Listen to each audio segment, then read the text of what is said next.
I'm in a floodplain meadow just outside Milton Keynes, managed by the Parks Trust. And in fact, we're using this site as part of a cutting experiment, hence the vegetation at different heights. But today we're going to look at what's beneath our feet and explore the soil. So to understand a soil, we need to look at the profile. And the easiest way to do that is with something called a gouge auger, which is what I have here, sometimes called a Dutch auger. So we're here in mid-September and the soil is pretty dry, so it's going to be tough to get started. September, October tends to be the driest period of the year for soils. Here's the topsoil with a little bit of litter, lot of root. And so the auger will continue to take small cores like that out. It's important to bend the knees to lift the auger and pull it out with your legs, not your back. So again, more dark brown soil, absolutely full of roots. And then we can continue to do that right through the profile. And over here, I have one I've done earlier.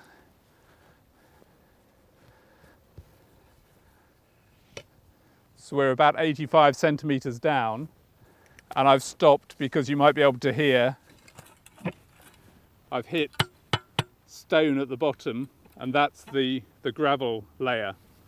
I've laid out the profile that I took from this hole, from the grass at the top, A horizon, B horizon, and at the bottom you can see we have pieces of quite large gravel that has stopped the auger going deeper.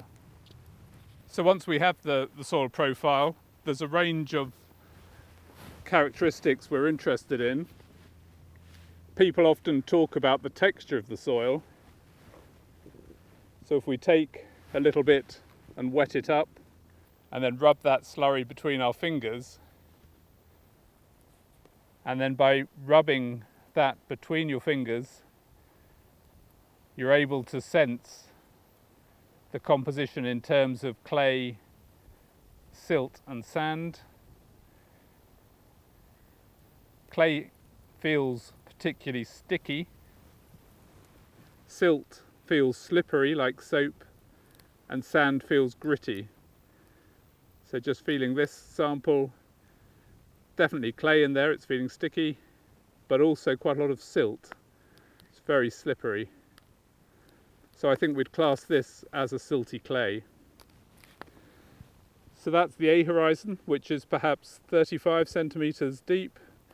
Then we move into the B horizon, slightly different colour,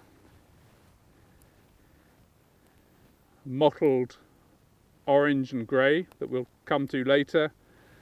If I now try and texture that, really very similar, possibly a little more clay, it's a little stickier, but still plenty of silt as well, no sand.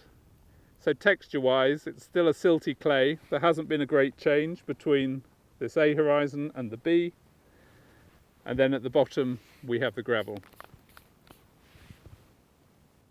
The more important thing from a management perspective in terms of understanding the water regime is the structure of the soil. So here you can see very much a crumb structure. The soil has organised itself into aggregates a few millimetres across, and they're very stable in these old meadow soils. They're glued together by organic compounds, and this really has effectively the texture of a coarse sand or even a fine gravel in terms of water moving very rapidly through it. So this is the A horizon that's got plenty of organic matter in. Then we move down into a B horizon, which does not have such a fine structure. I should say it is difficult to talk about structure too much where you've pulled it out with an auger, because the auger tends to collapse the structure. In the B horizon, there's probably still some good macropores and fissures that allow water to move, but it's slightly less permeable. And then down into the gravel, that has no structure as such, but again, a lot of porosity, a lot of permeability for water. So another difference between the A horizon and the B is the colour. The A horizon tends to be a warm brown, orangey brown colour, whilst when we get into the B horizon, if we break some of these units open, we can see a mottled effect of quite a bright orangey brown and a bluey grey colour. And these colours are reflecting the oxidation state of the iron in the soil, where orange is the oxidised form, the ferric salts, and the grey is the reduced form, the ferrous salts. The reduced salts form by bacterial action when the soil is saturated and there's no oxygen available, whilst the ferric salts develop when oxygen returns to the soil. So where you get this mottling with both colours, it indicates that the water table is moving up and down this profile, and you're getting periods of anoxia without oxygen, and then periods where the soil is aerobic. So we can, just by looking at the colours, say something about where the water table is and for how long. As we go lower in the profile, we expect to see more of the grey colour, though here, because the texture is beginning to change now, and you can feel the grittiness of the sand, that complicates the colour story. So the gravel is sitting in a matrix of sand, which is very permeable. So in terms of actually quantifying the water regime, we can use a hole like this one we've just made to install a dip well. And a dip well is simply a piece of wastewater pipe that's drilled at regular intervals, and that will slot into a hole to keep it open.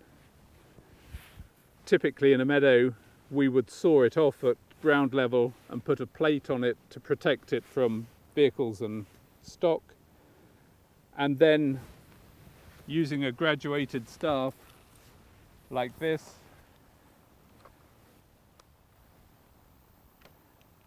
we could regularly revisit and measure the position of the water table. We call this a buzzing stick because when it's, in this case, hitting the bottom of the hole, you get a beep. It does the same when you hit water. But this profile at the moment is entirely dry. So a dip well is as simple as that. Costs just a couple of pounds to cut and drill a piece of pipe, and then that will stay in for years if needed. So another thing we can look at with this profile is the rooting depth. The A horizon is absolutely full of roots, but as we look down, we're getting to sort of 60, 70 centimetres. There are still distinct roots in the soil, showing the depth of grassland rooting, and the roots will reach right down to the gravel layer, which is how the plants take up the water, but they also are pushing carbon down from their tops into the soil as root exudate, and that carbon accumulates through the profile. So the darker brown colour near the surface is where most carbon sits, but it's a feature of these alluvial soils that they have carbon throughout the profile, and so the total amount stored can be very considerable. Another feature of these soils, as I've said, is the extremely good structure, which means they can be as much as 50% pore space. So these aggregates have pores between them, and that can represent more than half the volume of the soil. which makes them conductive to water and able to store a lot of water. But that porosity can easily be lost by compaction. At this time of year, the soil is so dry that you can't really compact it. It's really quite strong. But this site is grazed later in the year, which is fine. The cattle won't do any harm to the porosity either until the profile is wet up. Perhaps by Christmas or New Year it will become soft, and it's at that point it's important to remove the stock to protect the soil. So before we go, it's important to, if we weren't using this as a dip well, to refill your auger hole and to return the soil in the order it came out. So that is a first look at the soil here, using the auger and, if necessary, the dip well to get a feel for what's beneath our feet. There's a lot more that can be done, so samples can be taken to look at the fertility of the soil, exactly how much carbon it holds, as I mentioned, the porosity of the soil. A lot of additional work could be done depending what the management challenges are. But the important things we've seen today is this field has a very well developed A horizon, very well structured, suggesting it's never been ploughed, and it's been well managed in terms of no vehicles or heavy stock on while it's wet. We didn't see any signs of compaction. We also saw that there was a clear gravel and sand layer at the base, and that's very important for the hydrology. The water will be moving off the valley sides and towards a stream in the middle of the field there that acts as a drain. So it's a permeable soil over a gravel aquifer, so perfect conditions hydrologically for a species-rich floodplain meadow.